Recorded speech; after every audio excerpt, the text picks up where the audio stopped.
Primeiro ponto é a questão da alimentação. Quando a gente vai usar um chip, aqui a gente está só no mundo das simulações, né? Se a gente fosse montar um chip, utilizar num projeto de um protótipo, uma placa, a gente teria que alimentar ele. Mas qual que é o nível de alimentação correto? Depende. Depende do chip que eu estou utilizando. Os níveis de alimentação mais comuns nos dias atuais são 5 volts e 3 volts, ou 3.3. Então, se vocês pesquisarem aí, vocês vão encontrar esses dois níveis de alimentação mais comuns. Isso vai depender do chip.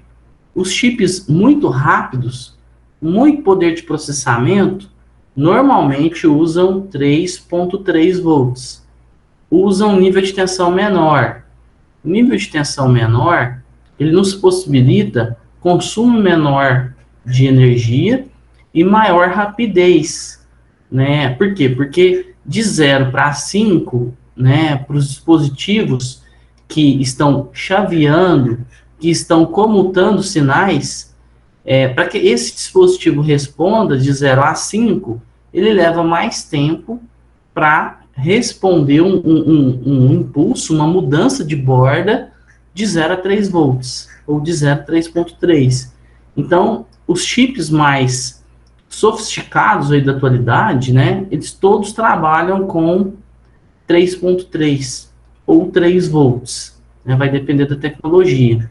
A gente pegar as linhas de 32 bits, né, dificilmente a gente vai achar alguma coisa de 5 volts. Os chips mais poderosos aí, de 32 bits, todos trabalham com 3.3. Então, falando especificamente do PIC 16F, né, que é o nosso foco aqui, a alimentação dessa família é toda em 5 volts. Como que a gente vai alimentar? A gente vai alimentar considerando aqui, ó, esses dois pinos, VSS e VDD.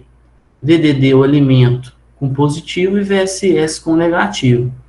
Não é regra, mas existe uma certa padronização. Pode ser que vocês encontrem isso diferente, mas normalmente os chips da microchip, eles têm os pinos de alimentação não nas extremidades, mas no meio do chip. É muito comum aí, né, a gente encontrar chips de 8 pinos, de 14, 16, 18, 20, 28, aonde a gente tem o negativo ou terra no pino 1 e o positivo ou o positivo, né, no último pino. Ou normalmente a gente tem nas extremidades diagonais. Nesse caso aqui, que é um chip de 18 pinos, nós teríamos alimentação positiva no 18 e alimentação zero ou negativa no 9. Então, isso é meio que um padrão de componentes analógicos. Os componentes analógicos costumam seguir esse padrão. Alimentação no último pino e alimentação negativa ou a referência do circuito no último pino, no pino, vamos dizer, na diagonal, né, do último pino. O último pino é o 18, então seria o 9. Mas existe esse padrão aqui da microchip e ela segue isso, né, VSS e VDD. Aqui, ó, eu coloquei um outro chip, né, que é um chip mais novo da microchip, que é o Z6F88. Veja que os pinos de alimentação, eles seguem a mesma linha, né, a mesma padronização. Se eu inverter esses pinos aqui, o que vai acontecer? Infelizmente, o chip queima, né? Se já aconteceu com algum de vocês inverterem e o chip não queimar, vocês deram muita sorte, porque normalmente queima. E os fabricantes, como eu já mencionei em outras oportunidades, eles fazem questão de não colocar nenhum tipo de proteção contra a inversão de polaridade. Eles poderiam colocar que fosse um diodo aqui na entrada, né, como um dispositivo de proteção contra a inversão de polaridade, para o chip não queimar, não se danificar. Mas eles não fazem isso, né? Eles não fazem essa graça. Se queimou, responsabilidade sua, né? Compra outro chip. Eles vão vender mais. Uma prática comum que a gente faz é usar capacitores na alimentação, né? Desse ponto aqui, ó, eu venho aqui e coloco um capacitor e ligo nesse outro ponto do lado de cá. Essa inserção desse capacitor, ela tem que ser, para ser efetiva, esse capacitor lá na placa de circuito impresso, ele tem que ficar bem próximo aos terminais de alimentação. Não adianta esse capacitor estar longe, eu ter muitas trilhas, né, trilhas longas e distantes. Esse capacitor que a gente coloca entre os pinos de alimentação, ele tem a função de trabalhar como um filtro para ruídos de alta frequência.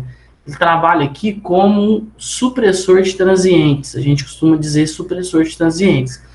Isso aqui não é uma particularidade dos microcontroladores, nem uma particularidade do PIC.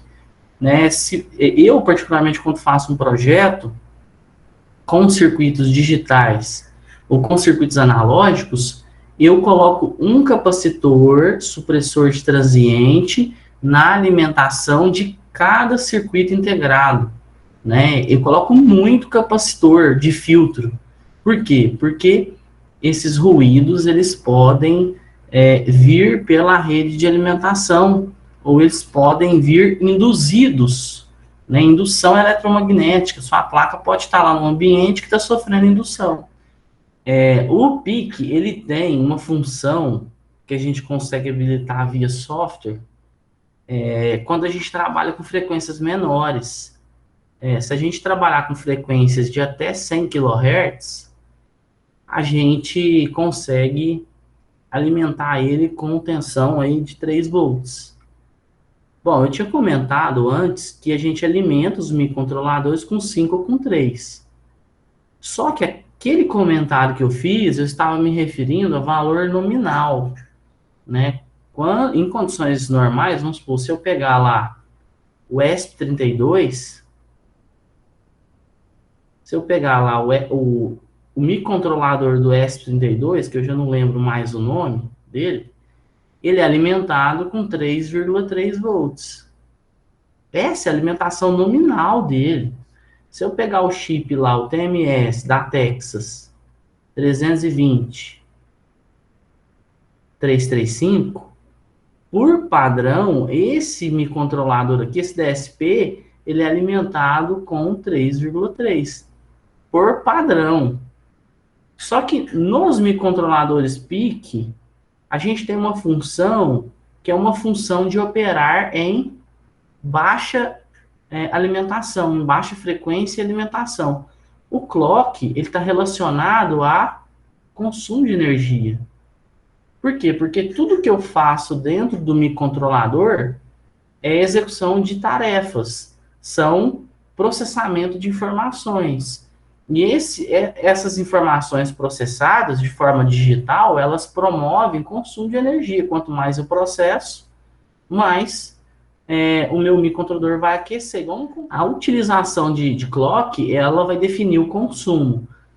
Os PICs, eles trabalham aí com clocks de 1 MHz, 2 MHz, 4, né, 8, 16, 20, 22, 32, 40. Então, né, se a gente tem chip hoje em dia que trabalha, esse cara aqui mesmo, ó, o TMS, ele trabalha com 150 MHz.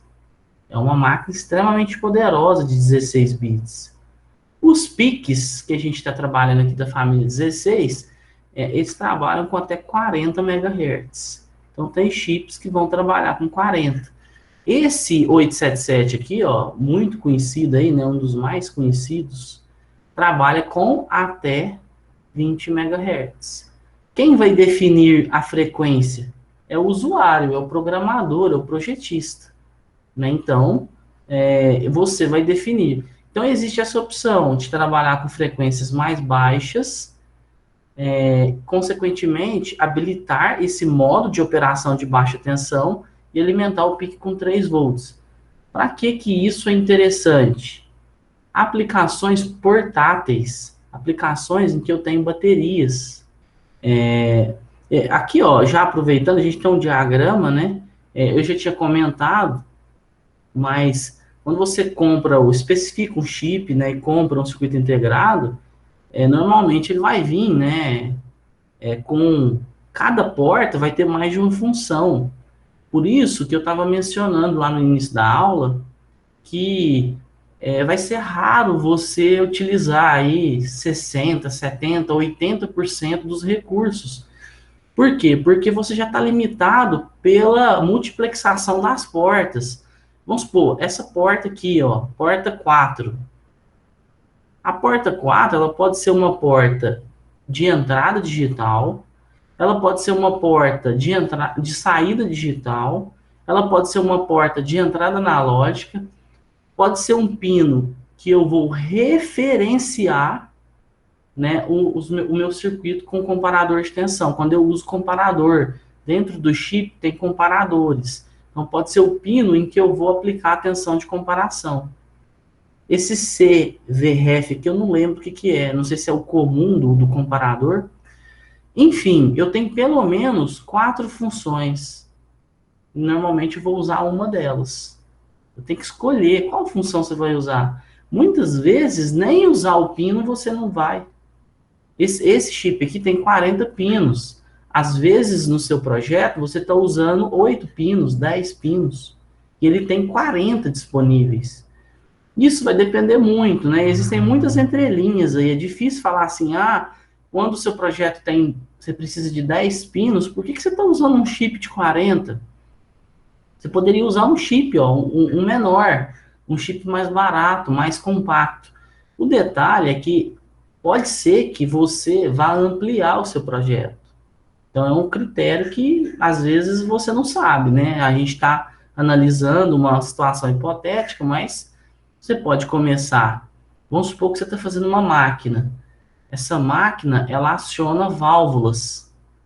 E aí, você está fazendo uma máquina que é padronizar o chip. Aí você está usando o 877. Aí você está disparando 8 válvulas. Você tem 8 válvulas, então você vai usar 8 saídas digitais. Só que você vai fazer uma máquina para 8, só que você quer lançar um modelo com 16. E depois você quer lançar um modelo com 24 saídas.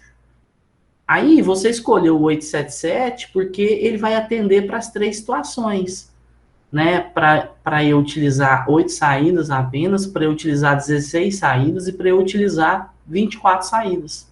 Todas essas situações vão ser atendidas aqui com o 877. Então, isso vai depender, né? Então, por isso que a gente tem que analisar. E isso tem que ser pensado aí, avaliado no momento do projeto. Outra coisa que eu não mencionei é a questão da descontinuidade do chip.